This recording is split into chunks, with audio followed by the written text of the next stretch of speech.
Olá a todos! Sejam bem-vindos a mais uma edição do podcast Caixa de Histórias, onde a gente tem uma experiência diferenciada com a literatura. E hoje a gente tem convidado. Por favor, se apresente, Fábio Barreto. Olá, ouvintes do Caixa de Histórias, fãs da Pink Dink Doo, quem tem filhos vai entender. Enfim, e amantes da literatura no Brasil, é um prazer estar com o Paulo nesse episódio. É fantástico ter visto a gênese do Caixa de Histórias. E finalmente eu vim gravar. Depois ele me encheu muito o saco e deu parar de frescura. Sim, senhor Ipositone, você deveria ser aqui o primeiro convidado no podcast, mas enfim, na correria da vida. Não, mas a gente estava esperando pro livro certo, na hora certa, porque eu sou um porquinho da Índia, muito criativo. Não, galera, eu tô escrevendo muita coisa, comecei um curso para escritores, tenho meu podcast também, a gente que escreve, então a vida tá bem complicada e o Paulo meio que começou o Caixa de Histórias ao mesmo tempo que eu tava criando o Gente que Escreve. Aliás, vão rolar uns crossovers eventualmente, a gente tem planos de fazer umas coisas legais e acabou não rolando, mas eu prometo que assim que eu ler coisas novas, que eu parar de escrever coisas e ler coisas novas, eu volto. Tá difícil, cara, eu não leio mais, eu só escrevo. Tá certo, olha, eu ouvi um podcast de um escritor aí dando dicas para novos escritores e ele disse que uma das coisas mais importantes a fazer é ler, viu?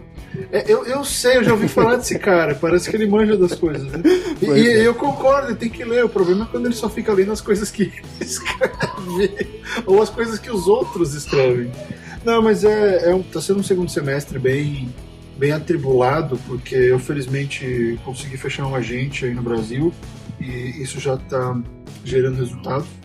Então tem muita coisa para fazer e a própria gravação do Gente que Escreve toma um tempão, fora o Conte, né, que é o meu curso para escritores. Então tem muita coisa, cara. Eu tô lendo muito mais livro didático, sabe? Lendo livro de teoria, levantando coisas para dar essas dicas, porque é interessante dar dicas, mas é bom que elas venham de algum lugar, né? Uhum. Quando você começa a dar dicas só do achismo, ou do que você leu num post que foi traduzido do Mashable, que nem muito vlogger literário faz, não é a melhor coisa. É interessante ter uma base, porque nada, cada vídeo, cada podcast, cada conteúdo que você faz sobre literatura vai formar um possível escritor.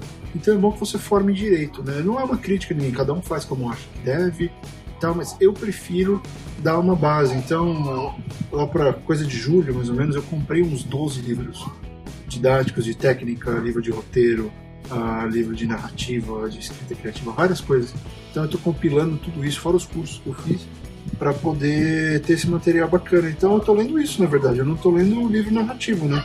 Faz tempo que eu não termino um livro de história. Mas o que eu já li de livros sobre estrutura, sobre outline, sobre começo de história. Tem um livro que eu li só sobre encontrar a sua voz. Qual é a melhor voz para você escrever? Eu achei um livro sobre isso. Garimpei e achei esse livro que é fantástico. E esse, no fundo, é o Eric, meu filho.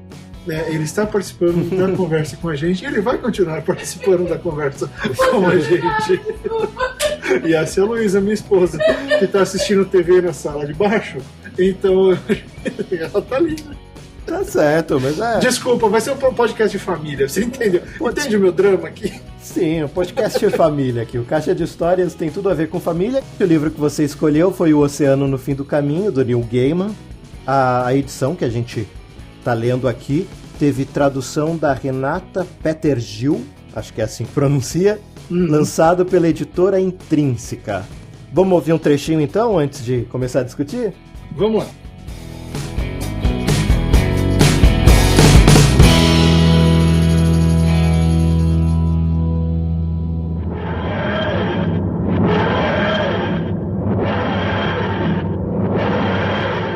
Prólogo.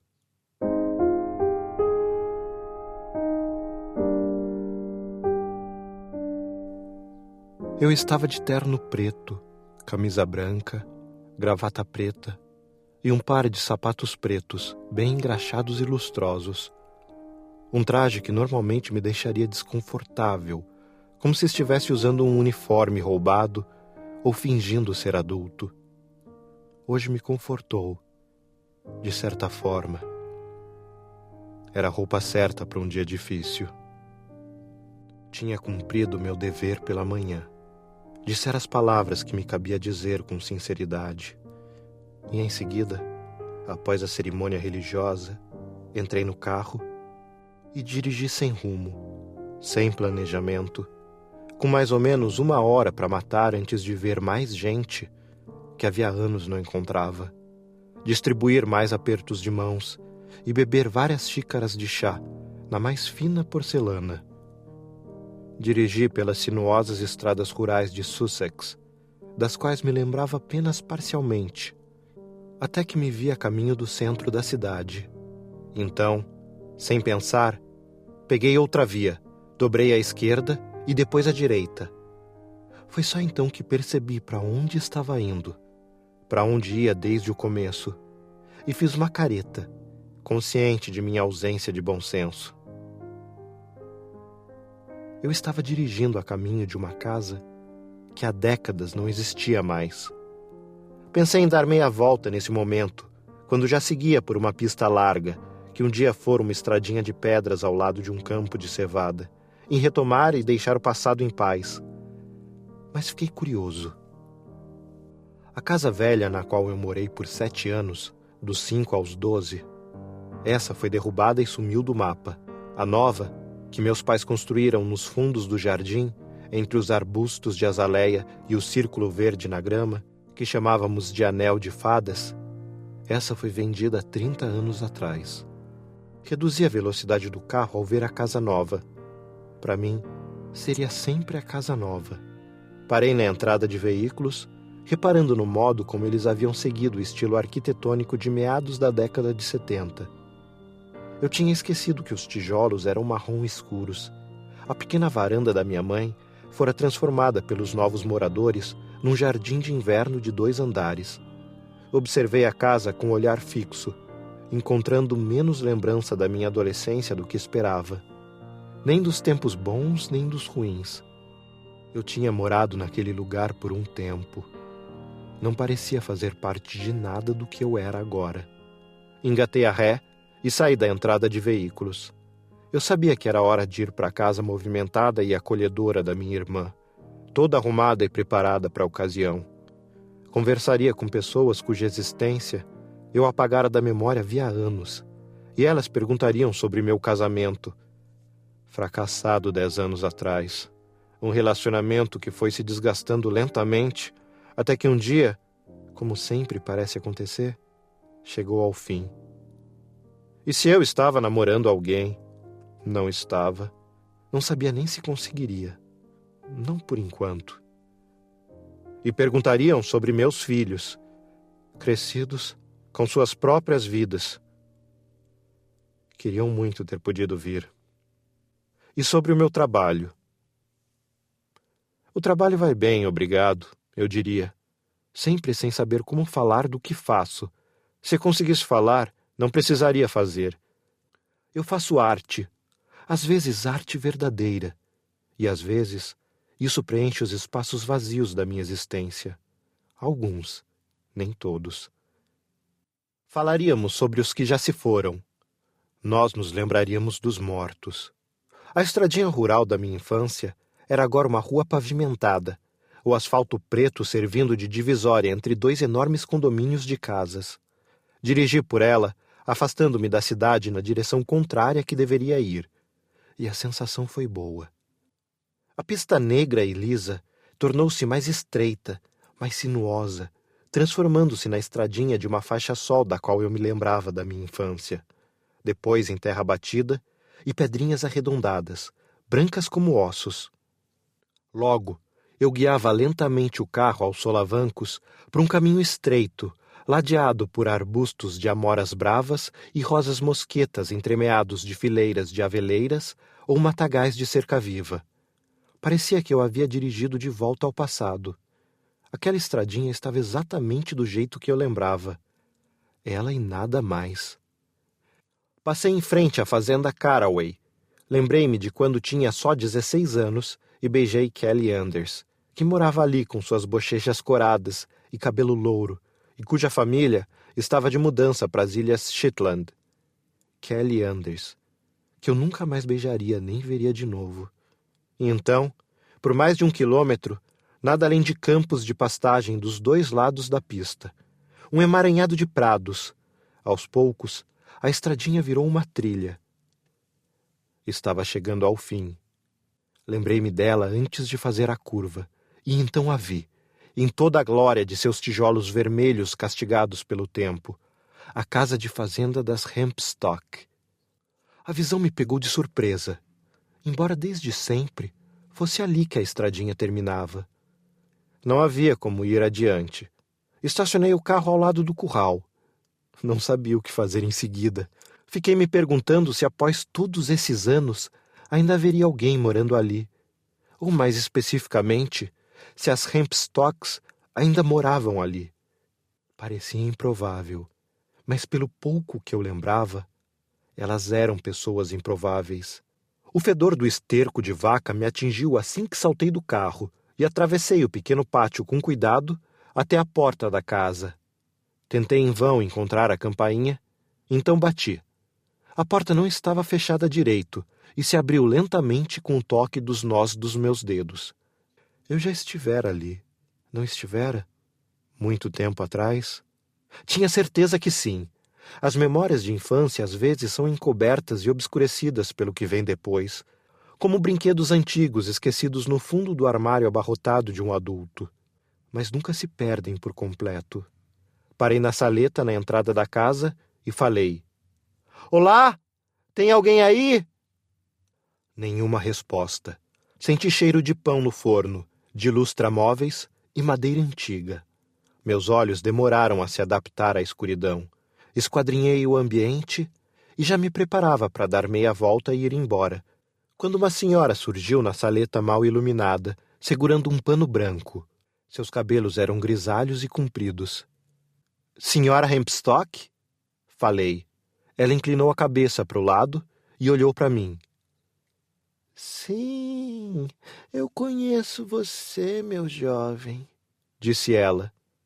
"Não sou jovem, não mais." "Conheço, mas as coisas ficam confusas quando se chega à minha idade. Quem é você mesmo?" Acho que eu devia ter uns 7, 8 anos talvez na última vez que estive aqui. Ela então sorriu. "Você era amigo de Letty, lá do início da estrada." A senhora me serviu um copo de leite. Estava quente, tirado das vacas. Então me dei conta de quantos anos haviam se passado e falei: Não foi a senhora quem fez isso. Deve ter sido sua mãe quem me serviu o copo de leite. Perdão." Quando envelhecemos, ficamos iguais aos nossos pais, vivo o suficiente e verá os rostos se repetirem com o tempo. Eu me lembrava da senhora Hempstock, mãe de Letty, como uma mulher corpulenta. A senhora na minha frente era magra, franzina e tinha uma aparência frágil. Era igual à mãe dela, que eu conhecera como a velha senhora Hempstock. Às vezes, quando me olho no espelho, vejo o rosto do meu pai, não o meu, e me lembro do jeito como ele sorria sozinho diante do espelho, antes de sair de casa. "Que bela figura", dizia ao próprio reflexo, a título de aprovação. "Que bela figura." "Você veio ver a Letty?" perguntou a senhora Hempstock. "Ela está aqui?" A sugestão me causou surpresa. Letty havia se mudado para algum lugar, não para os Estados Unidos. A senhora fez que não com a cabeça. "Eu já ia pôr a chaleira no fogo. Você aceita um chazinho?" Hesitei, então respondi que, se ela não se importasse, eu gostaria de ir até o laguinho primeiro. "Laguinho?" Sabia que Letty se referia ao lago de um jeito engraçado. Eu me lembrava disso. Ela o chamava de mar, algo assim. A velha senhora colocou o pano em cima da cômoda. "Não dá para beber água do mar, não é mesmo? Salgada demais. É como sorver o sangue da vida. Lembra o caminho? Dá para chegar lá contornando a casa. É só seguir a trilha." Se você tivesse me perguntado 1 hora antes, Eu teria respondido que não. Eu não lembrava o caminho. Não acho nem que teria me lembrado do nome de Letty Hempstock. Mas ali, de pé naquela saleta, tudo estava voltando. As lembranças estavam à espreita nos arredores das coisas, acenando para mim. Se você me dissesse que eu tinha novamente 7 anos, por um breve instante, eu quase poderia acreditar. Obrigado. Fui até o curral, passei pelo galinheiro e pelo antigo estábulo, margeando o limite do terreno, lembrando-me de onde estava e do que vinha em seguida, e feliz por saber. As aveleiras demarcavam o prado. Colhi um punhado de avelãs verdes e guardei no bolso. O lago está logo ali, pensei. Só preciso dar a volta neste galpão e o verei. Avistei-o e me senti curiosamente orgulhoso de mim mesmo, como se aquele pequeno ato da memória tivesse soprado algumas teias de aranha daquele dia.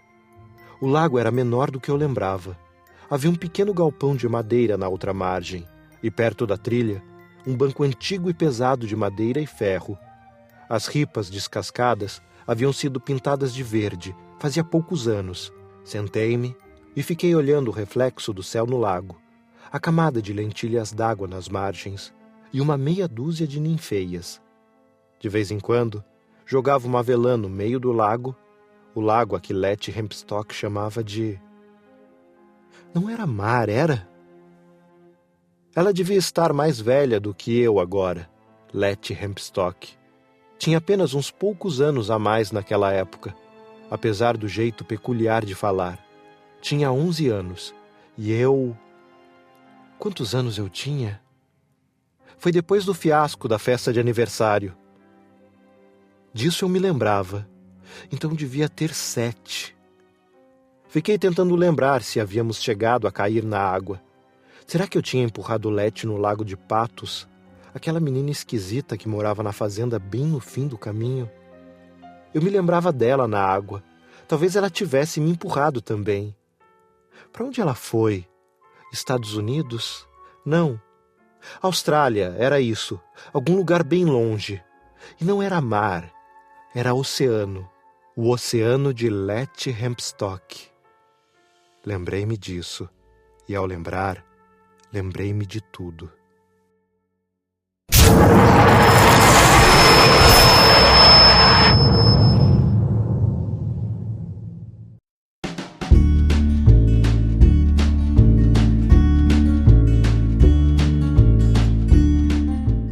E aí o livro que você escolheu tem tudo a ver com família, não é?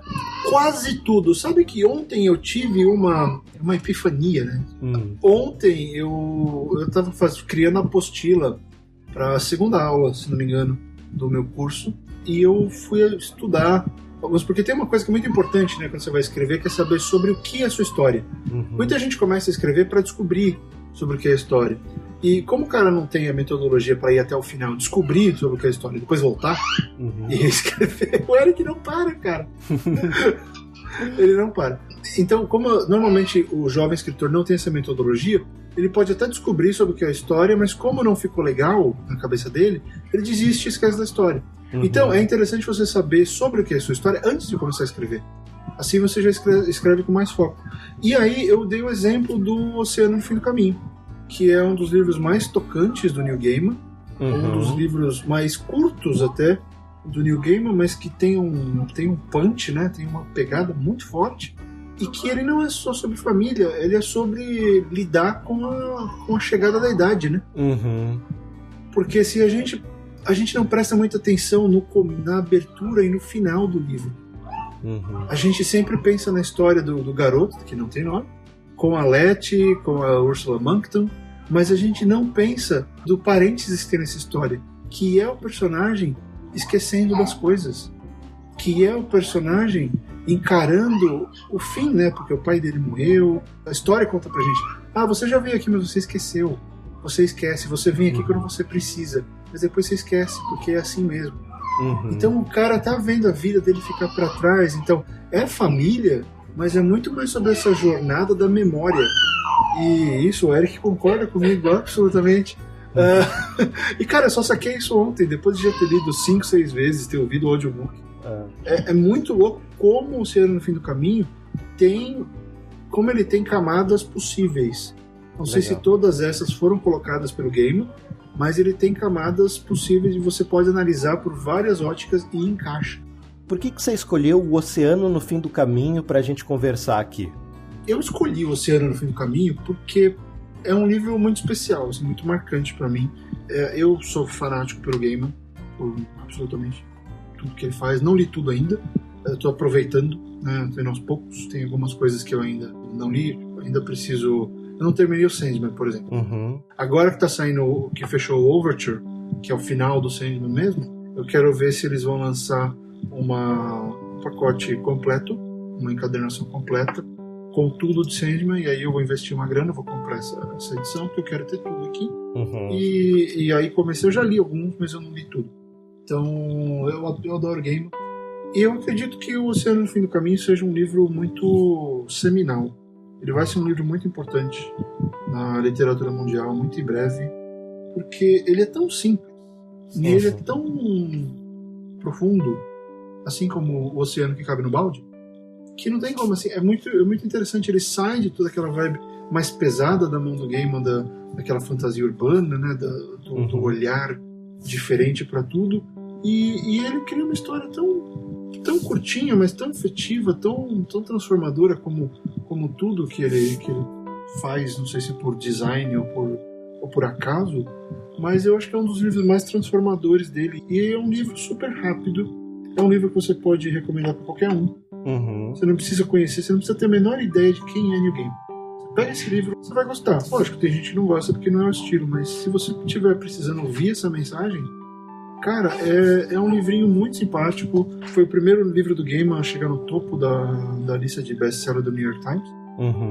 Né, não foi Deus Americanos, não foi Belas Maldições, não foi Neverwhere, foi Oceano no Fim do Caminho. Então ele tem uma história peculiar e marcou meu último encontro com o Gaiman. Tem uma história muito pessoal com esse livro, então eu gosto, tenho um carinho muito grande por ele. Embora eu nunca tenha lido a versão em português, eu só li a versão em inglês algumas vezes. Mas é um livrinho bacana, então eu achei legal falar dele, porque ele é curto e leve, mas não é leve. É engraçado, é um paradoxo. Entendi. Ele fala com muita gente, assim. Por mais que a gente saiba que o Neil Gaiman é um gênio e o que ele escreve é muito bom, mas tem muita coisa dentro do universo fantástico dele que, vamos dizer assim, não é tão acessível para minha mãe, por exemplo. Não é uma coisa que ela leria. Mas O Oceano no Fim do Caminho ela pegou e leu assim de uma vez e ficou deslumbrada, sabe? Então, eu acho que esse livro tem um alcance muito grande, assim, e ele... É o que eu falei, ele é o mais abrangente do Gaiman, né? Ele tem essa característica. E tem esse toque também de nostalgia, né? De levar a gente para sentimentos, para lugares que acho que são universais, né? Porque todo mundo já foi criança um dia, se foi feliz ou não, história, mas todo mundo foi criança um dia, todo mundo passou por essas dúvidas e quase todo mundo já esqueceu, né? E é meio que aquele negócio que o filme Divertidamente faz, é lembrar a gente que, olha, em algum momento você foi super feliz porque você tinha um amigo imaginário, ou porque você achou uma folha bonita no parque. E a gente esquece dessas coisas, né? O passado vai ficando para trás e são coisas boas. E a gente sempre... Eu acho que chega um ponto na vida que a gente começa a pensar só em trabalho. E o trabalho e essa preocupação vai tomando espaço de outras coisas que não deviam ir embora. Sabe?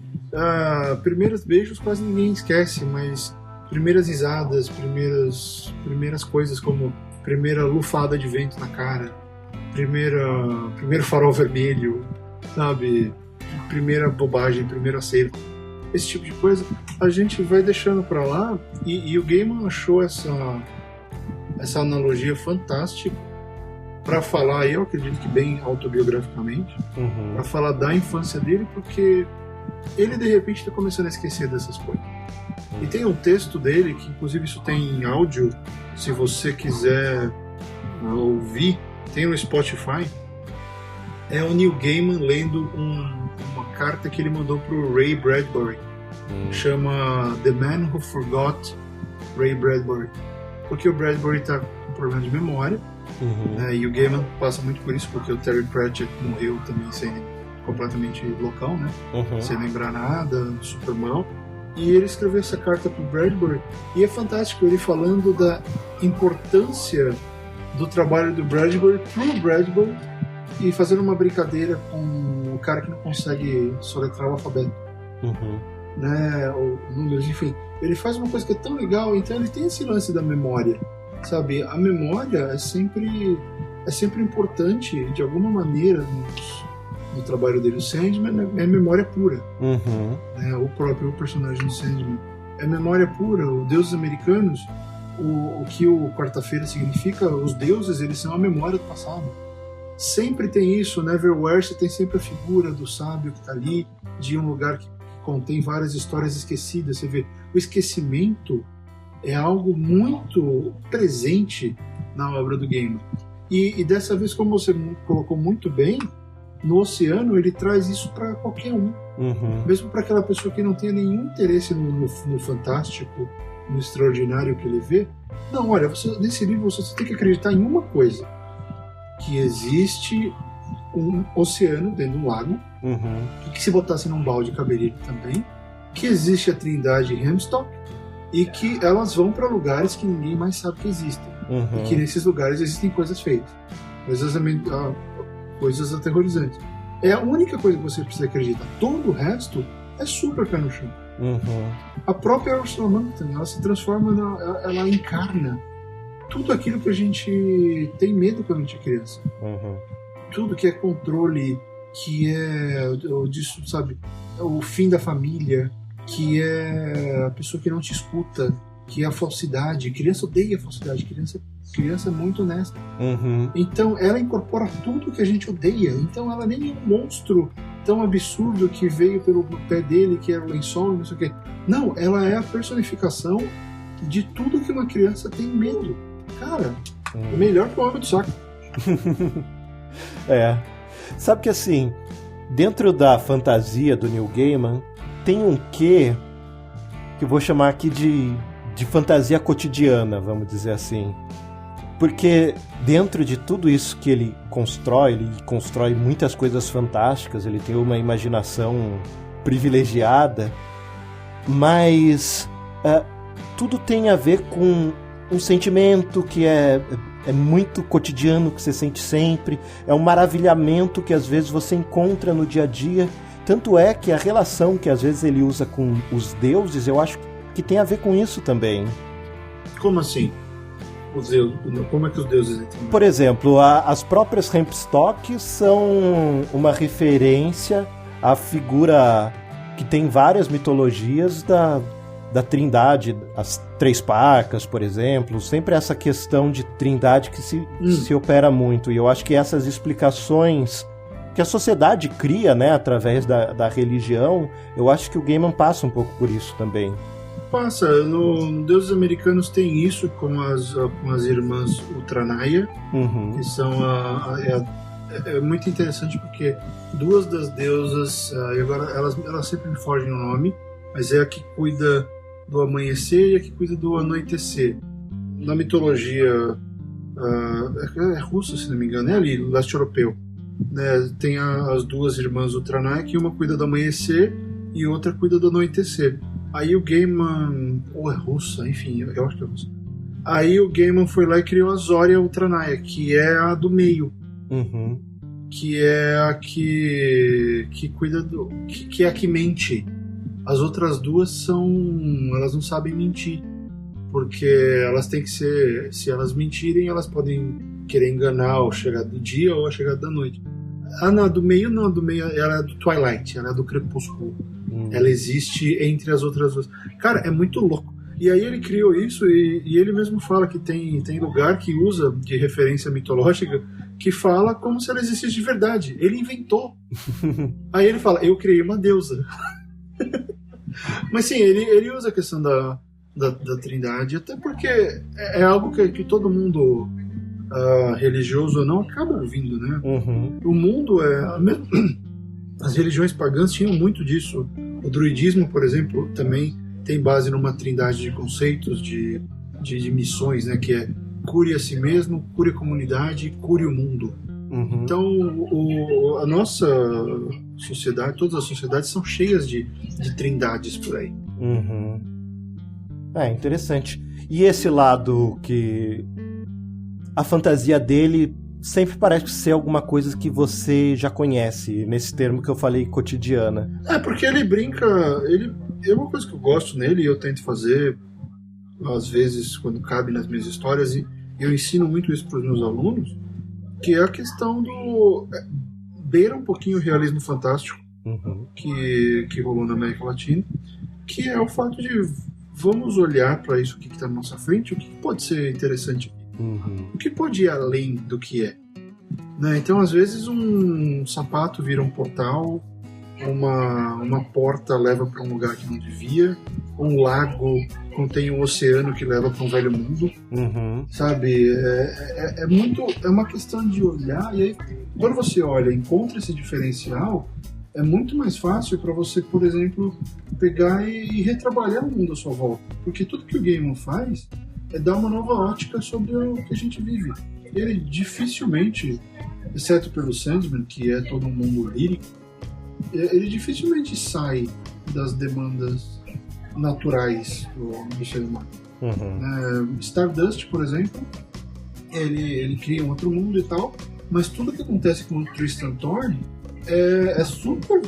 É um cara que tá apaixonado pela menina e vai fazer o que precisar fazer pra conquistar a menina. E no fim das contas ele descobre que ele precisa, na verdade, crescer e abrir os olhos e ver que tem muito mais coisa ao redor dele. Então o Gaiman faz isso e eu acho que ele é um grande representante hoje do que foi o realismo fantástico. Ele tem uma visão muito única, né, nesse aspecto. Então não é nem que é cotidiano, é que ele não precisa ir longe. Né? O Oceano é um baita exemplo. O cara foi pro velório do pai e de repente ele revelou todo esse passado que ele tinha esquecido. E como a gente esqueceu, pode ser qualquer coisa. Tem um episódio do Doctor Who que eu acho fantástico, aquele episódio das árvores que tomam o planeta e vão salvar a gente de um mega solar flare. E aí tem o negócio, mas a gente não vai lembrar. Vocês esquecem de tudo. Vocês esqueceram da última vez, vocês vão esquecer dessa. A gente esquece das coisas. A humanidade é fadada ao esquecimento. Sabe? É por isso que a gente escreve. É pra lembrar. Sabe? É por isso que a gente... E nem tudo sobrevive, né? Algumas grandes histórias sobrevivem. Então, o Gaiman, ele tem esse poder mesmo de olhar pro cotidiano, de olhar pro que é usual e virar a mesa pra cima de você. E é isso que torna ele um escritor especial. Eu não acho que ele é tão genial, assim, nas ideias. Ele inventa. O que eu vou inventar com isso daqui? Ok, então inventei tal coisa. Pega aquele livrinho infantil dele, o do Unfortunately the Milk.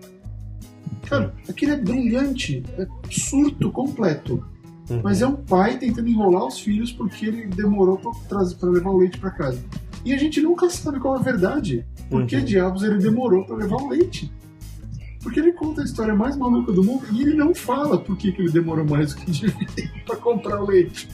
Sei lá se ele foi jogar vídeo poker, se ele parou no fliperama, se ele sujou as calças, não sei.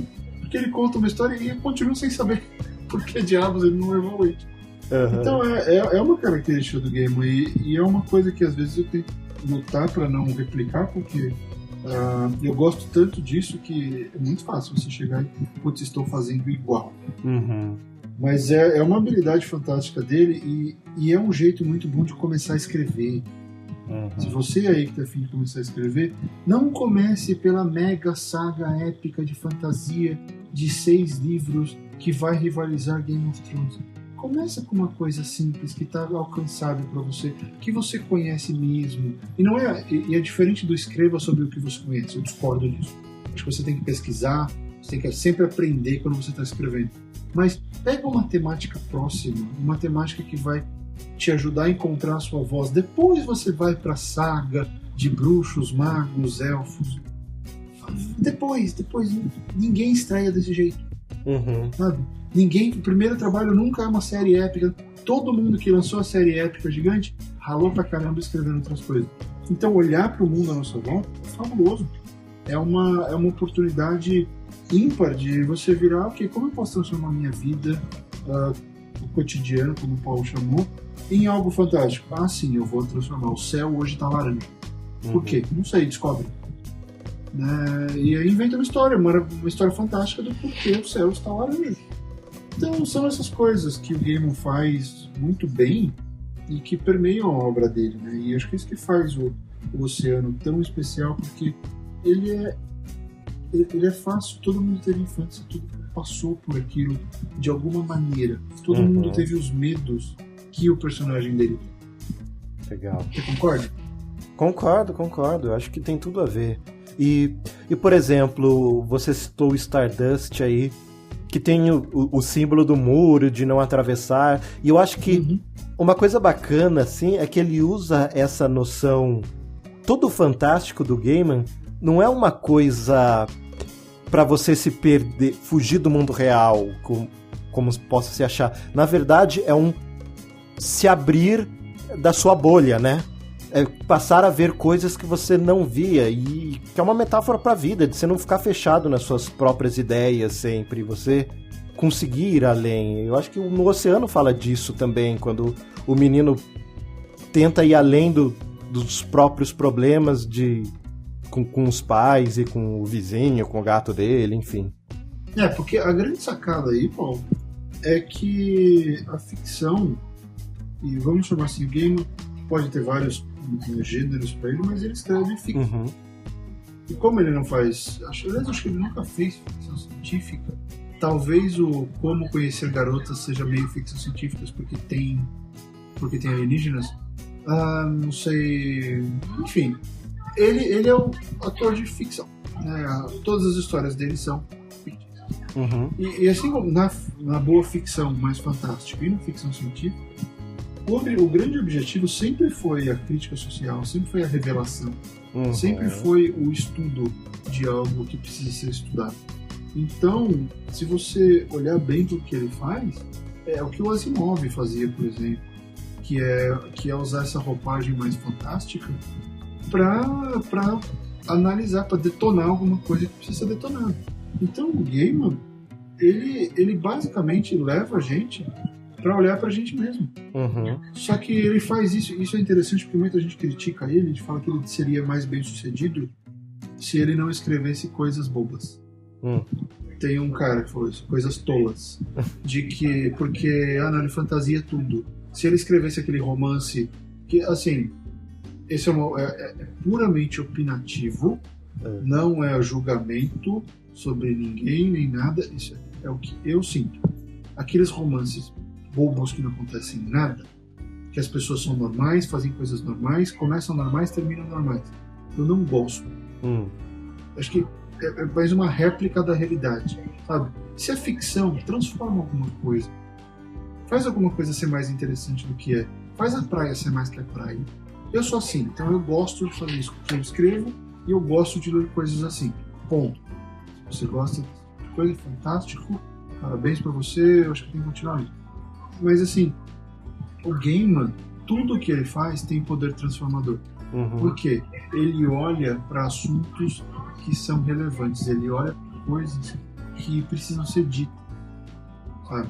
Neverwhere, por exemplo, fala muito sobre as pessoas esquecidas, sobre desabrigados, sobre o que a gente deixa para lá, sobre o que a sociedade passa por cima. Sabe? O Oceano fala sobre tudo que a gente esquece, fala sobre os nossos medos que a gente carrega. Eu até falei no Rapadura Cast outro dia, a gente acha que ficar velho, ficar mais velho, significa amadurecer, ter outras necessidades, não sei o quê. Cara, se a gente for pra pensar, é a mesma coisa. A gente continua tentando agradar os outros, a gente continua tentando encontrar um lugar no mundo, porque, convenhamos, quase ninguém acha. É muito difícil encontrar uma vocação, encontrar algo que cumpra todos os seus sonhos. A gente continua isso até muito mais idade do que a gente imagina. E a gente às vezes acha que os nossos pais passaram já da fase que a gente está.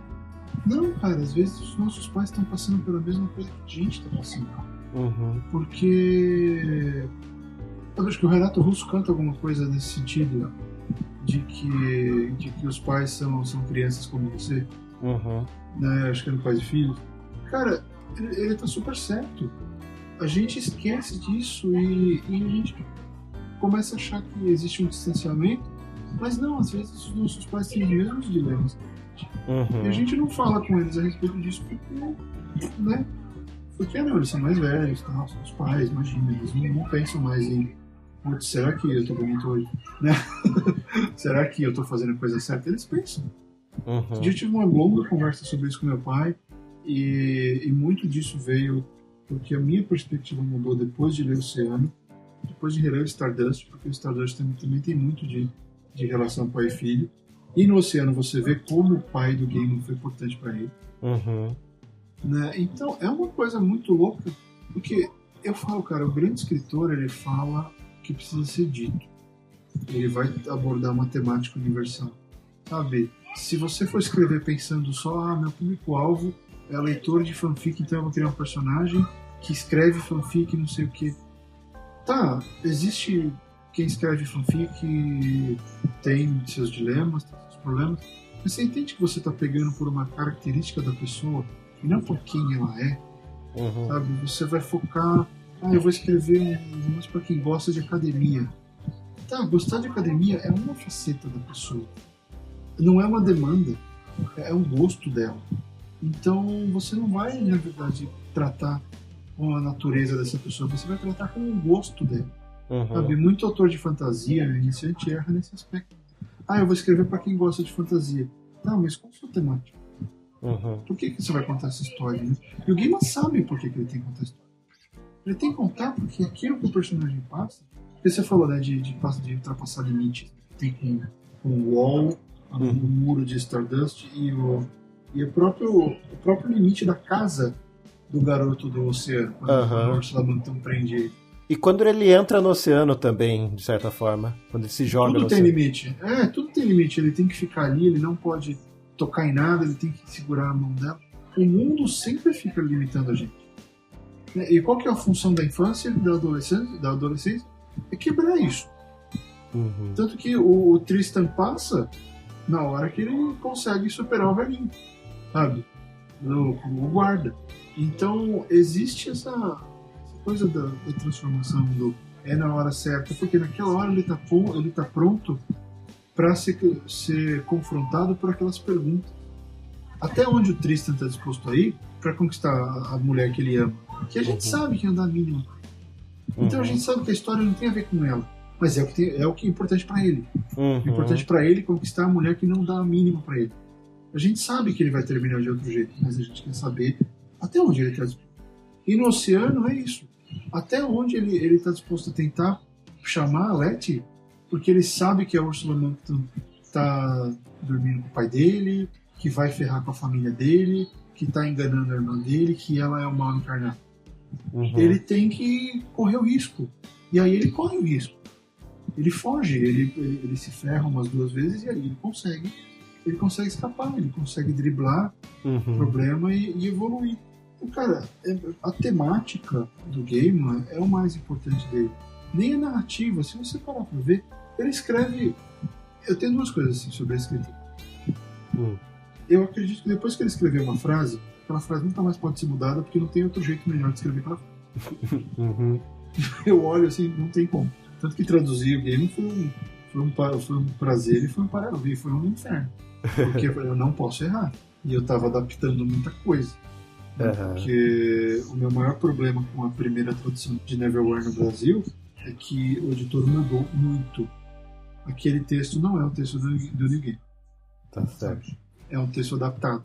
Então eu tive que manter muito o que ele escreveu dentro da possibilidade da língua portuguesa.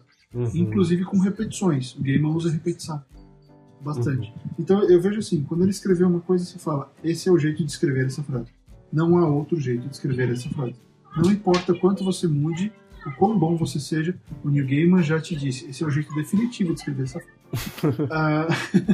Eu sinto muito isso nele. Só que, por outro lado, essas frases não são geniais, elas só são bem escritas.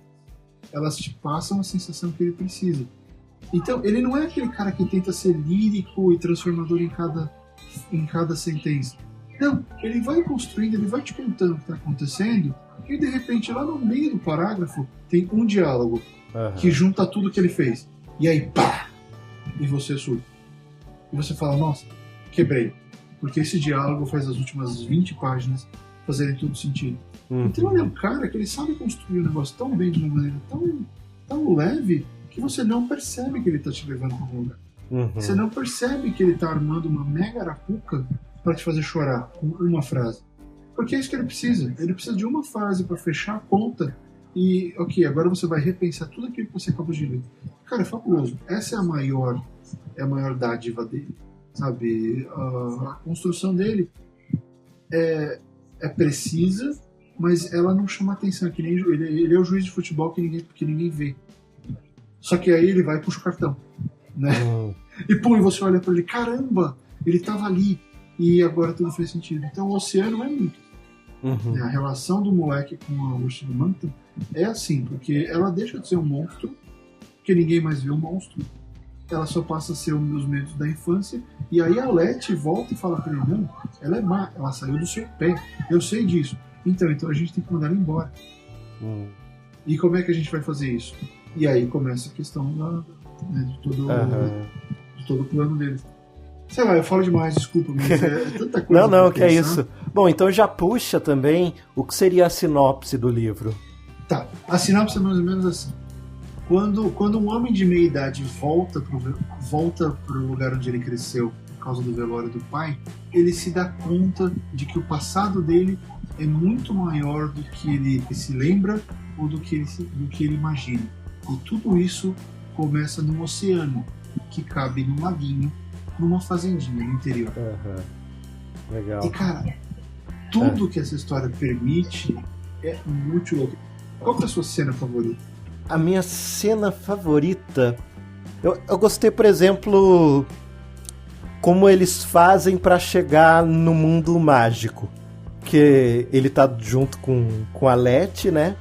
E aí eles começam, vai pra direita, vai pra esquerda e tal. Eles não fazem nada de especial, eles fazem como se fossem crianças brincando no quintal, e isso transportam elas pro mundo fantástico. Essa visão, essa metáfora eu gostei muito.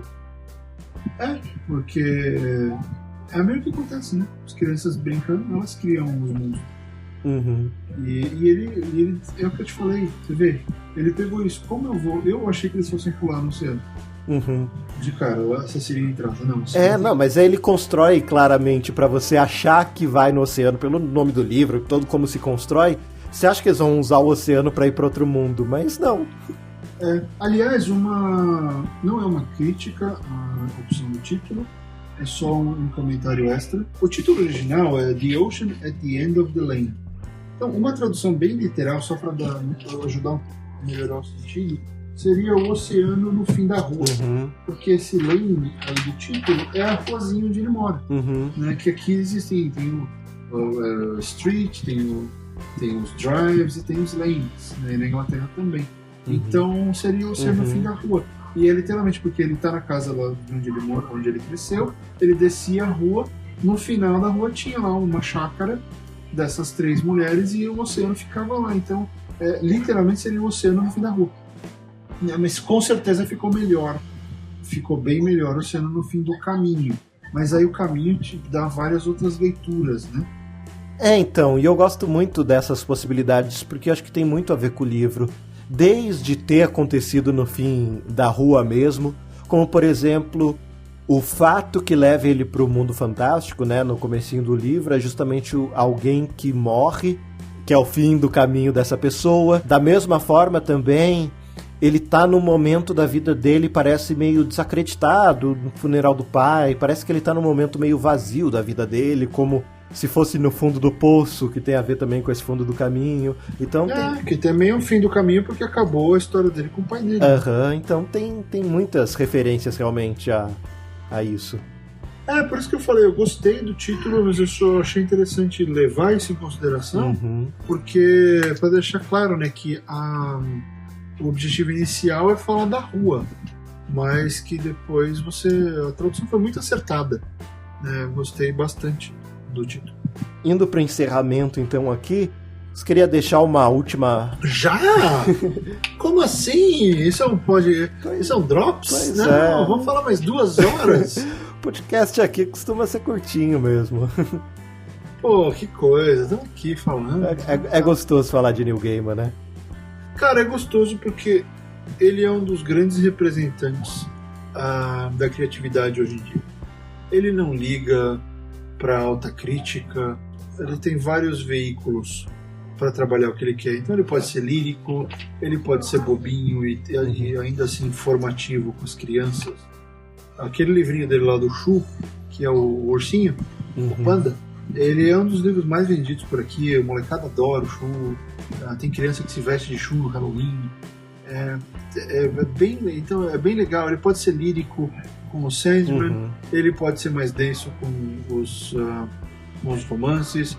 Vira e mexe, ele tá na TV. Por exemplo, o Neverwhere surgiu na TV primeiro. Foi a série de TV primeiro, livro depois, né? Então legal. Tá no Doctor Who. Tá no Doctor Who, é um dos principais consultores ali, cara que escreve, ajuda. Tem uma puta história com o Douglas Adams. Enfim, escreveu com o Terry Pratchett. Quer dizer, ele tá gravitando em torno dos grandes caras da nossa era. Ele se tornou um dos grandes caras da nossa era. E ele fala com essa voz, sabe? Até um dia que eu entrevistei ele, eu perguntei, falei, você tem um plano? Sim, você tem um endgame pra tudo isso que você tá fazendo? Porque não é possível, cara. Tem que ter alguma coisa, tá tudo muito amarrado. Você fala muito de transformação, você fala muito de deuses, você fala muito de outros mundos, você fala muito de outras perspectivas. Tem que ter um plano. Ele, olha, se tem, não é consciente. É como eu penso. E vai pra história. Então, foi assim. A entrevista foi super legal. Mas enfim, ele fala com a nossa voz. Eu acho que esse é o negócio fundamental dele. Ele não tenta ser um cara rebuscado, ele não tenta ser aquele autor que escreve difícil. Não, ele escreve como ele fala, ou ele fala como ele escreve, não sei o que veio primeiro. Ele tem uma voz única, ele é sincero, e ele não liga. Olha, você pode não gostar desse livro, tá tudo bem, é o próximo. Não gostou? Tá tudo bem. Não gosta de mim? Vai ler outra pessoa, tá tudo bem. Legal. Ele não estressa, cara. Ele deve até, não sei como ele faz para desestressar na vida, mas ele não estressa. Ele é um cara que tá sempre bem, que mesmo bravo ele tá de bem, e as palestras dele são fantásticas. Quer dizer, ele é um cara que tá fazendo como todo mundo deveria estar fazendo. Ele escreve, ele passa a mensagem dele. É claro, é muito mais fácil fazer isso quando você tem o Sandman nas costas, quando você tem um monte de best-seller, quando você é cheio dos prêmios, e quando um monte de gente idolatra. Só que em algum momento na vida dele isso não existia, e ele fez do mesmo jeito. Legal. Então ele é um cara que bebeu na mesma fonte que a gente, que gosta dos mesmos livros que a gente, e agora a gente gosta dos livros dele. Então eu acho que o Gaiman, ele é a conexão mais próxima entre o que nós somos e o que, como escritores, e o que a gente quer ser. Ele permite, ele parece fácil. Ele é tipo o Neymar jogando bola. Parece que o que ele faz é fácil, mas é difícil pra caramba. Sabe? Então, ele é um grande porta-voz dos nossos anseios. Você vê no Oceano, uma das minhas cenas favoritas do Oceano é no comecinho, quando o pai dele chega e ele quer saber do quadrinho dele. Cadê a minha história de quadrinho? Porque ele tava lendo o Batman. E aí o pai dele tinha comprado um Batman. Mas tá no banco de trás do carro. E aí começa a história toda. Né? Cadê? Eu quero saber da minha história de quadrinho. E aí ele tem aquele aniversário dele que ninguém vai. Mas ele tinha ganhado um action figure do Batman. E ele tava feliz. Porque era tudo que importava. E eu tive festas na minha vida que ninguém foi. Nossa. E eu passei por aquilo ali. Então, na hora que eu li aquilo, eu falei, putz, sei lá, acho que as primeiras 20 páginas do Oceano são meio que um resumo da minha infância. E eu fiquei extremamente emocionado antes da história começar. A história não tinha começado. Não tinha Letty, não tinha Úrsula, não tinha Opal Miner, não tinha nada. Tinha um menino que gostava de quadrinhos e que tinha ganhado um boneco do Batman no aniversário e ninguém foi. nem a irmã. Então é muito interessante ver como ele leva essas coisas do dia a dia as palavras e de uma maneira fácil, de uma maneira clara. Ele não tá preocupado, ele não quer ganhar o Nobel da literatura pelo texto fantástico. Não, ele te conta uma história e acabou, é isso que o escritor tem que fazer. Sabe, tem muito escritor comercial, então ele me deixa feliz por isso. Só mais uma coisa que aí eu te deixo terminar por favor. Eu quero contar isso, porque a história do Oceano. O Oceano foi muito legal. Cara, não, pode contar. Porque quando o Oceano saiu, eu vou até te dar a data. O lançamento aqui em Los Angeles aconteceu em 27 de junho de 2013. O livro saiu dia 18 de junho. Eu comprei na pré-venda no Audible, comprei o audiobook. E aí no dia 18 de manhã eu acordei e o audiobook estava ali entregue. Só que aconteceu? Um dia antes eu tinha começado a ter um problema na minha visão. O meu olho começou a inchar e aí a gente descobriu que tinha um problema na minha sobrancelha. Basicamente tudo inflamou e eu fiquei cego de um olho por 2 semanas. Foi exatamente o tempo entre a chegada do livro e o lançamento em Los Angeles com ele. E 2 dias depois eu fui ao Brasil, porque eu estava fazendo um book tour do Filhos do Fim do Mundo. Então foi tudo junto, e eu cego de um olho. E doía. Então, assim, era um inferno ficar no claro, estava muito ruim. Eu recebi o audiobook. Então foi o primeiro audiobook que eu estava testando com o Audible, que aliás eu recomendo se você sabe inglês. Uma das melhores coisas que existe é o Audible, é fantástico. Enfim, e aí foi a minha única companhia. E quem estava narrando o livro? O Gaiman. Não era nem o autor, era o Gaiman. Então, o meu primeiro contato com o Oceano no Fim do Caminho foi o Gaiman me contando essa história. Então, para mim, ele não escreveu essa história, ele contou. Olha, então, você está enxergando? Eu vou te contar essa história aqui até você voltar a enxergar. E eu fiquei uns 3 ou 4 dias, durante a parte mais bizarra e dolorosa da coisa toda. Eu não estava enxergando quase nada, estava começando a inchar o outro olho, então estava bem ruim. Eu ficava escutando, eu botava o fone, deitava na cama, apagava as luzes e ficava por horas. Às vezes eu dormia, eu voltava, mas eu basicamente escutei o Oceano no Fim do Caminho 2 vezes nesse intervalo. E aí, no dia 27, rolou o evento aqui em Los Angeles. E eu ia buscar o meu livro lá, né? Porque eu comprei o ingresso com o livro assinado. E aí eu fui. Só que eu tava com tapa-olho, tava horrível, eu parecia totalmente detonado. Tanto que eu entrei na ala de deficiente. Porque no momento eu tava, cara, não conseguia andar direito, eu tava esbarrando em tudo. Tava assim, muito difícil. E aí eu fui um dos primeiros, ele foi lá, deu a palestra dele, ele leu, foi fantástico, super solícito com todo mundo, brincou e tal. Aí a gente foi pegar os autógrafos, você podia levar um livro para ele autografar, né? Um livro além do Oceano. E eu levei já tinha o Stardust, eu levei um outro Deuses Americanos, eu levei meu Deuses Americanos em português, que eu já tinha autografado o Deuses Americanos de 10 anos. E aí eu levei esse e tal. E aí eu levei um Filhos do Fim do Mundo também. Eu autografei. Levei, cheguei, e foi bem assim. Eu estava lá, tinha 2 pessoas de cadeira de rodas, aí eu consegui, fui na sequência. Legal, é bom te ver de novo, você não vai lembrar, mas eu já te entrevistei. Muita gente, eu falei, eu sei, não tem problema nenhum. Mas eu queria te dar um presente, sei que você não é em português, mas esse é o meu livro.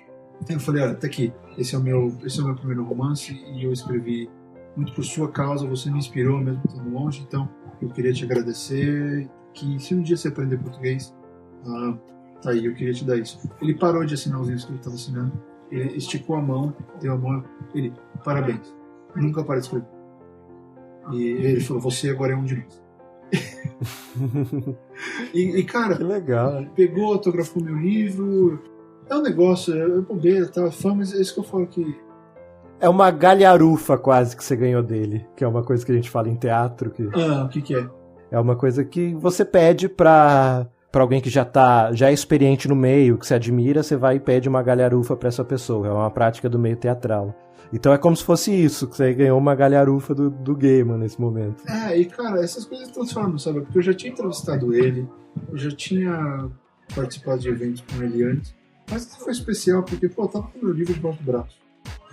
Sabe, eu tava 3 dias de ir pro Brasil, autografar livro, fazer aquilo que ele estava fazendo. E eu vi essa... E ele já tinha me dado parabéns no Twitter, não sei. Depois ele deu parabéns quando eu ganhei o prêmio de melhor romance de 2013. Então foi tão legal essa experiência de ter ido até lá e o olho me ajudou, porque o pessoal ficou até 3 da manhã esperando. Ele autografou todos os livros, o teatro estava cheio. Ele autografou tudo. E porque eu estava com o olho detonado, eu fui o terceiro. Então ele já não estava tão cansado ainda. Então, assim, o cara é um baita de um exemplo. E o Oceano acabou ficando mais especial ainda porque eu ouvi da boca dele.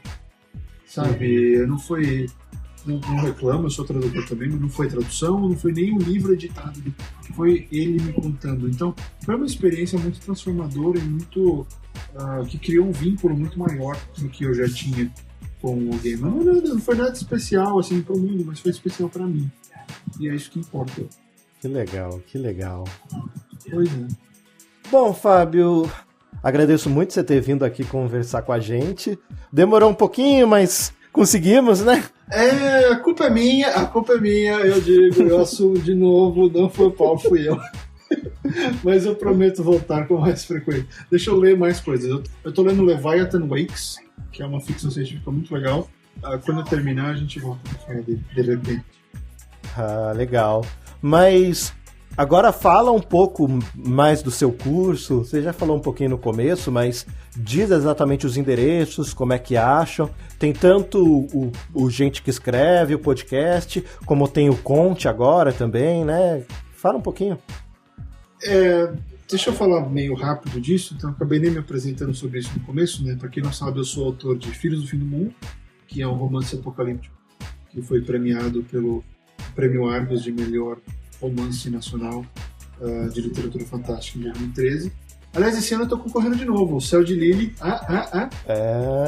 Céu de Lily. Eu acho que a gente pode até fazer um pré-anúncio disso daqui a pouco. Podemos? Podemos, porque finalmente a gente tá descobrindo aqui como fazer. Legal. O Céu de Lily é um conto que eu escrevi que tá na Amazon.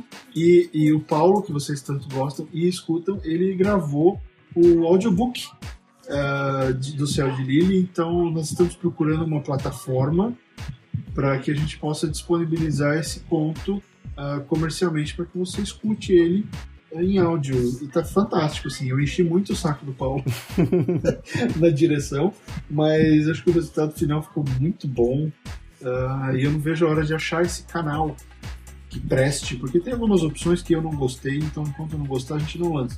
Mas quando eu já tô quase achando uma opção legal, eu tô tentando colocar no Audible. Legal. Se a gente conseguir entrar no Audible, então vocês vão poder ouvir pelo Audible o Céu de Lily. Mas enfim, então eu escrevi Filhos, eu tenho vários contos na Amazon, é só procurar pelo meu nome lá, Fábio M. Barreto. Você encontra meus contos na Amazon. E a coisa de 3 ou 4 meses eu comecei um movimento para ajudar novos autores, um movimento de capacitação para novos autores. O que acontece? O brasileiro tem muita vontade de escrever, e eu sei disso porque a primeira iniciativa desse momento, que é o chamado Escreva Sua História, que são algumas aulas em vídeo que eu fiz, alguns textos, alguns podcasts, um grupo no Facebook, é uma comunidade para escritores iniciantes, não necessariamente jovens, que eu tentei ajudar. Eu tenho 2.500 inscritos. Paulo tem 2.500 pessoas que eu consegui achar sozinho. Legal.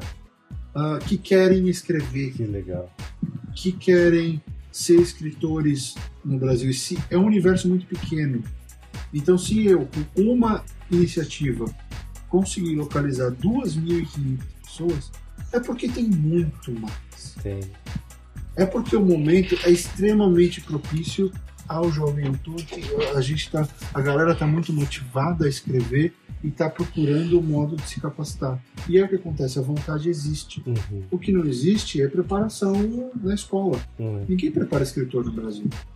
Né? O escritor ele tem que ler muito, tem que fazer muita coisa sozinho.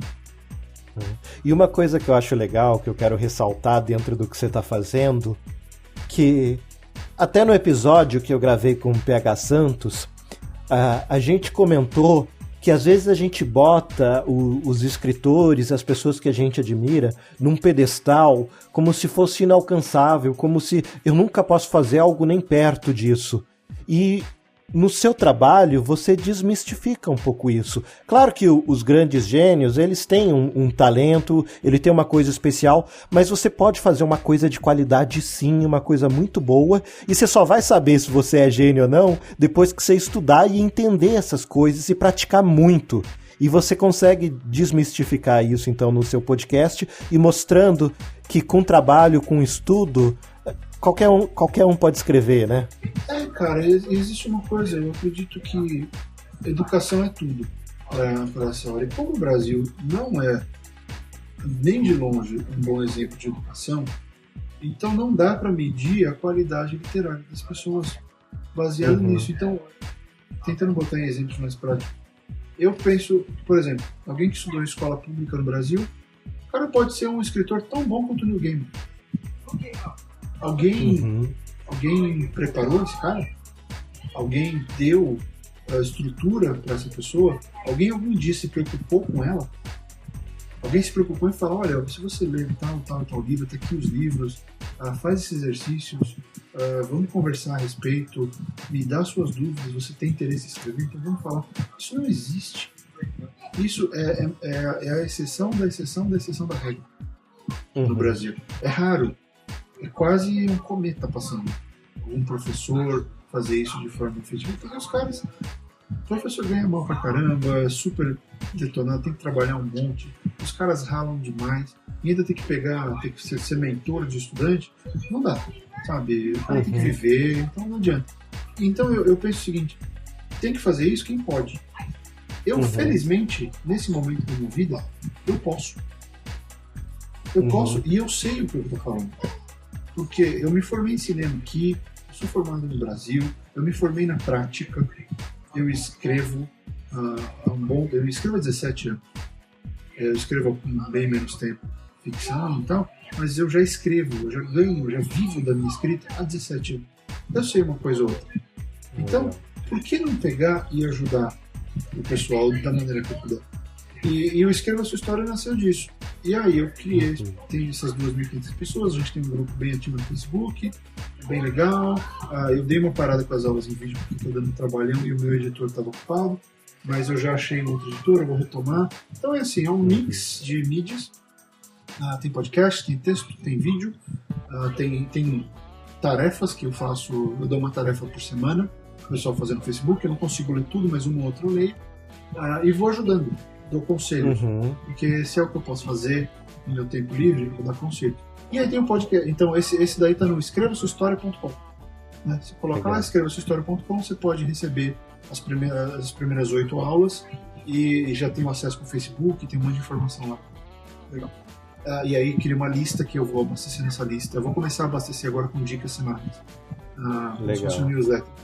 E aí a outra coisa é o Gente que Escreve, que é um podcast feito por escritores para escritores. O Gente que Escreve eu apresento com o Rob Gordo, que é um amigo meu de longa data, que trabalhou em várias redações juntos. A gente varou muita madrugada escrevendo revista de ficção científica e cinema. Então a gente fez bastante coisa e eu sempre quis gravar com ele. E aí ele virou cronista. E depois que ele virou cronista, ele é bom pra caramba, os textos dele são hilários, ele é muito engraçado. A gente resolveu criar esse podcast, ele aceitou o convite. É mais ou menos que nem eu e você, pô. Mas agora você entende por que eu tava com outra visão pra gente que escreve? Eu queria ir muito mais pra prática mesmo. E aquela outra ideia que a gente estava tendo, que acabou, né, gerando o caixa, ia para um outro lado e eu não ia conseguir dar conta dos dois. Eu teria que ler muita coisa para manter o pique que você tem. Então, mas enfim, o Gente que Escreve, nós falamos do dia a dia de quem escreve. Então a gente fala das nossas dificuldades, dos nossos acertos, a gente conversa sobre técnica que a gente aprendeu, técnica que deu certo, técnica que deu errado, coisa que a gente fez que deu certo, coisa que a gente fez que deu errado. Muito histórico, lições que a gente ouviu, lições que a gente aprendeu na marra, coisas que a gente acredita. Então é um papo bem descontraído, com dois escritores, com dois caras que vivem da escrita, e aí escritor no sentido amplo da palavra, porque nós dois somos jornalistas. Então é um jeito interessante de, o que o Paulo falou, de quebrar essa ideia de que é inalcançável. Não é inalcançável, só é difícil. Né? E aí, se você parar pra pensar, tudo é difícil, sabe? Não, aquela ideia de que um cara escreveu um livro e foi descoberto e explodiu e não sei o que, é lorota. Isso não existe no entretenimento, isso não existe na literatura, isso não existe na música, sabe? Explodiu, sabe? A Lady Gaga explodiu. Ela trabalhou quase uma década se ralando para se estabelecer, para ter um estilo, lá. Então, assim, você vê, os grandes nomes mesmo, eles têm uma história, porque você trabalha muito antes da coisa acontecer. Você vê, cara, eu tinha trabalhado quase 15 anos como jornalista antes de pensar em escrever. Antes de botar a mão na massa e falar, ok, vou criar um pouco. Vou inventar uma história. Né? É fruto de trabalho, não acontece do dia para noite. E isso é desmotivador? Não é. Isso, na verdade, é um chamado às armas, né? Um call to arms, para você começar logo. Não espera, sabe? Não fica escondendo o seu livro aí. Enquanto você tem uma ideia, sabe? Para de escrever fanfic. Continua escrevendo fanfic. Não para. Continua. Mas começa a escrever seu romance do lado. Fanfic é uma baita de um tubo de ensaio. Um baita de um tubo de ensaio. Usa como tubo de ensaio. Não acha que a sua vida existe só ali. E vai ler outras coisas. Sai daquele seu universo. Sabe? A galera que escreve fanfic, eles são os que têm mais potencial de se tornar grandes escritores. Porque é essa galera que escreve mais, eles escrevem todo dia. Só que eles têm que começar a querer escrever melhor. E isso vem com a prática e vem com você se cobrar. Não é porque suas 15 amigas amaram e acharam perfeito e acharam, sabe, lindo. Tá, são as suas 15 amigas. Eu tenho 2.000 views no Wattpad. Tudo bem, avança, vai além, ok, você conseguiu tudo isso, usa essa base, escreve uma coisa melhor, sai, usa o fanfic como desculpa para entrar, se construa, sabe, aprenda, estude, faça o que você puder fazer para melhorar a sua escrita. E é isso que a gente fala, gente, é mostrar que é possível, sabe? A Carolina Munhoz começou fazendo fanfic de Harry Potter, hoje é uma das maiores autoras do Brasil na fantasia. Legal. Por quê? Porque ela não para de escrever, não para de trabalhar, ela é super séria, ela tá escrevendo. Agora ela tem um cantinho dela para escrever, agora, inclusive eles mudaram para cá agora, eu tô até pra tentar encontrar com eles, que eles foram para Orlando.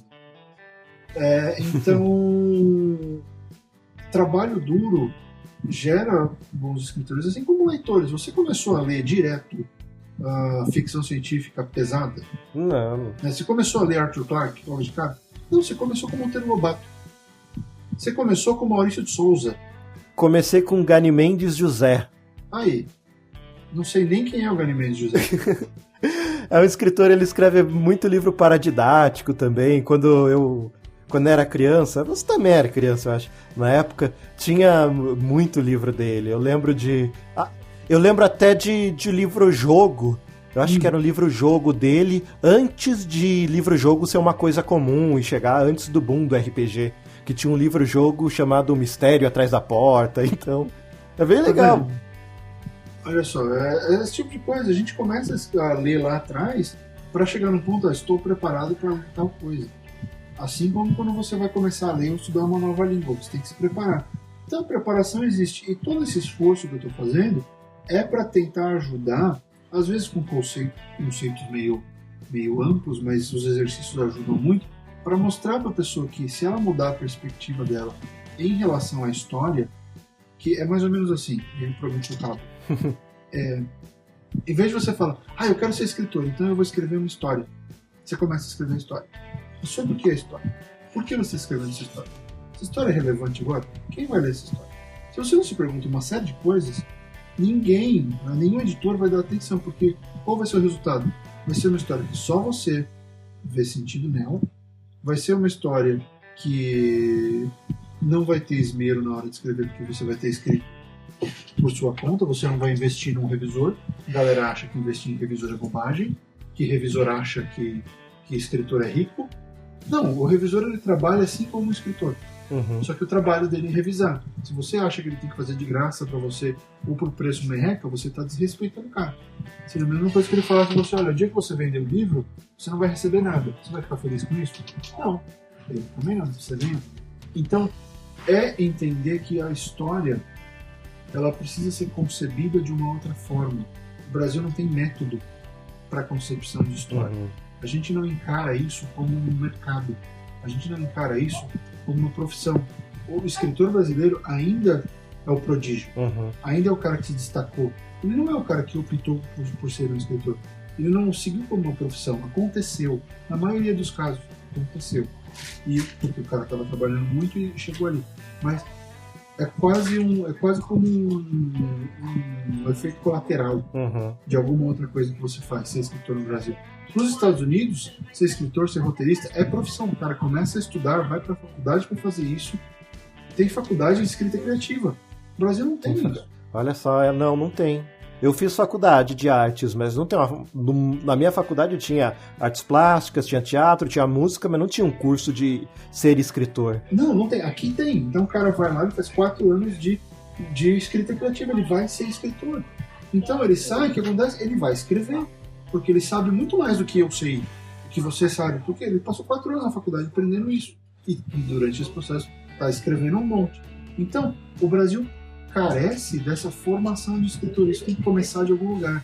Infelizmente eu sou um só, mas eu estou tentando mostrar que existe isso. E aí, por conta de tudo isso, eu criei o Ponte, que é a versão premium de tudo isso, que é um curso pago, tem duração de 4 meses, e a minha proposta é a seguinte: eu vou levar todos os meus alunos a escrever um romance em 4 meses.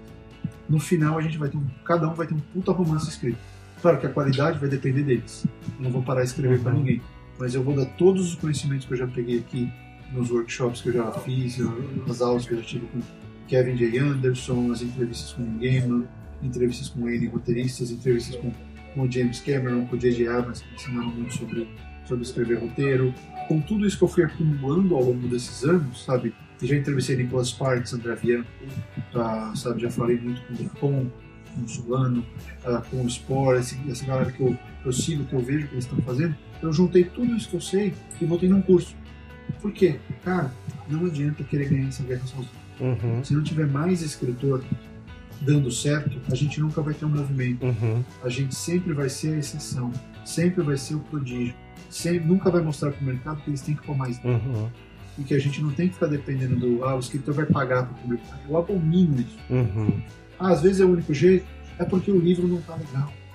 Então, em vez de ficar te ensinando a vender o livro, que não vai estar legal na maioria dos casos, vamos aprender a pensar a história como um produto, vamos aprender a pensar comercialmente, porque na hora que você tiver isso, o editor não vai ter opção. Está bem escrito, tem razão de ser, eu preciso publicar, vamos fazer um contrato. Sabe, eu acredito nisso, não é marketing, inclusive não estou vendendo curso, as inscrições estão fechadas esse ano, só vai ter uma próxima turma lá para abril, porque eu fechei e não dá mais para entrar.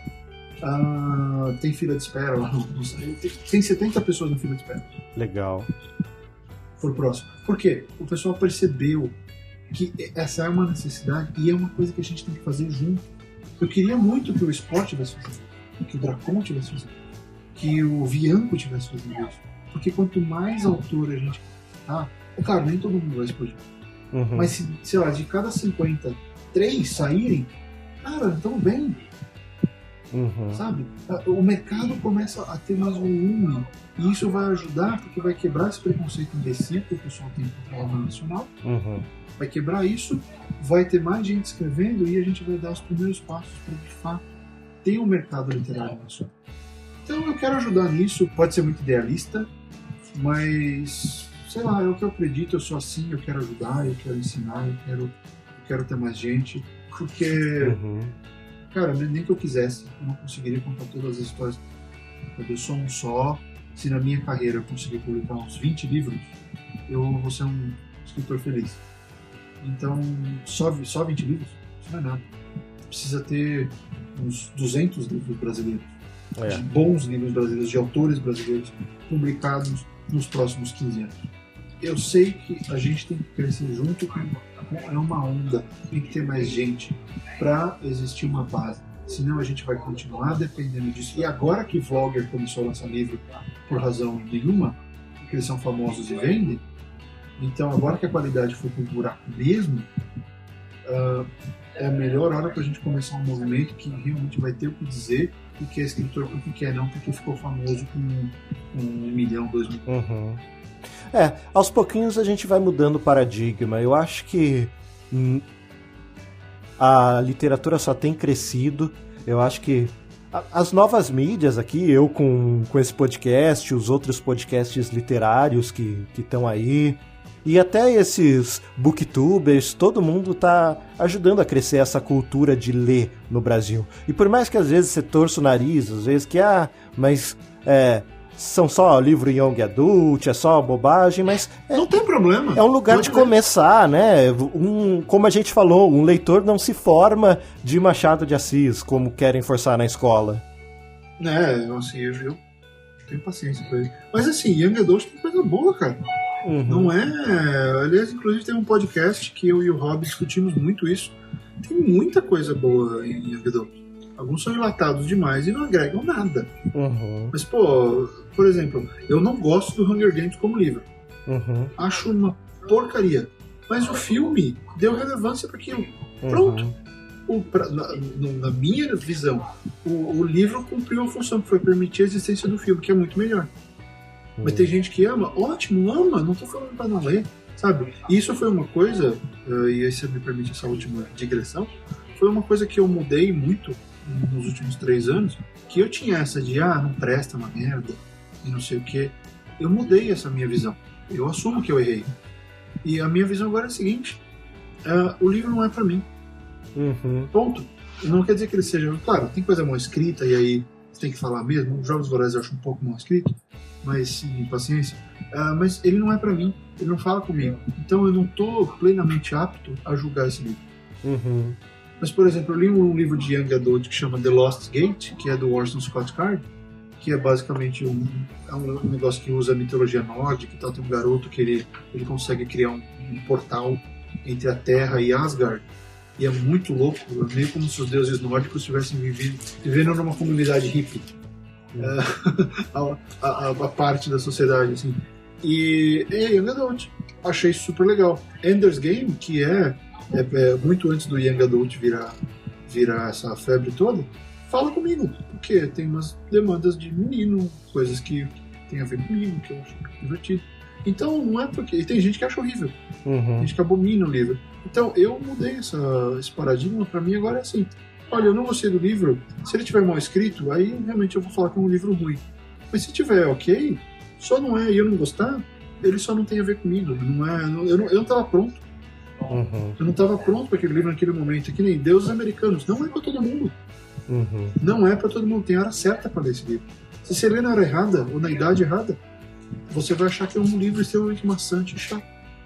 Por quê? Depende do leitor. Então, eu fiz esse exercício por muito tempo, demorei para aceitar isso, mas eu mudei. Eu mudei meu ponto de vista, eu mudei o jeito de encarar. E, cara, eu sou muito mais feliz assim, porque eu parei de ter esse ódio contra livros. Já falei muito mal de Young Adult e me arrependo. Não devia ter falado, porque eu tava sendo preconceituoso com os livros, essa era a verdade. E, legal. Deu pra mudar. Legal. Te agradeço novamente, Fábio, de vir aqui no Caixa de Histórias. Quais são suas redes sociais? Onde é que o pessoal te acha? Eu estou em todos os lugares, como diz Jurandir Filho no Rapadorcast, eu vou dominar o mundo. Eu estou no Twitter, no @SOSHollywood, facebook.com/SOSHollywood. Eu tenho meu site, tudo isso vai estar no meu site, que é o www.fmbarreto.com. Então lá tem tudo, tem link para gente que escreve, tem link para escrever sua história, só não tem link para o Conte, porque as inscrições estão fechadas, então mas se quiser entrar na lista de espera, tem um link. Então assim, essas coisas, estou por aí, tem o Instagram também, é o SOS Hollywood, tudo SOS Hollywood, que era o meu site antigo. e aí eu resolvi mudar tudo para reposicionar a imagem. Mas eu tô por aí, o Paulo sabe disso, eu sou facinho. Escreve, eu respondo. Não respondo, às vezes eu respondo na hora que eu tô olhando pro Twitter, mas e-mail, essas coisas eu tendo a responder tudo. Felizmente, Paulo, eu não sou tão famoso assim, então dá tempo de responder e-mail, de conversar com a galera. Então, se quiser bater um papo, falar sobre escrita, falar sobre New Gaiman, principalmente. Se tiver podcast de New Gaiman, pode me convidar. Eu vou... Tá certo. Bom, vocês já sabem, o e-mail do Caixa de Histórias é caixadehistórias@iradex.net. O Twitter é @caixa_histórias. Facebook, facebook.com/Caixa de Histórias Podcast. E muito bacana finalmente a gente conseguir gravar esse programa. Barreto, sucesso aí em todos os seus projetos. Recomendo todo mundo aí que dê uma olhada, mesmo se você não quer ser escritor. É interessante você ouvir o podcast dele, o Gente que Escreve, para entender como é que se estrutura uma obra, quais são os pontos interessantes de um livro. E é isso, pessoal, e até a próxima. Valeu, e eu nunca mais apareço por aqui, porque eu falo tanto que o Paulo já se arrependeu. Tchau. Tchau.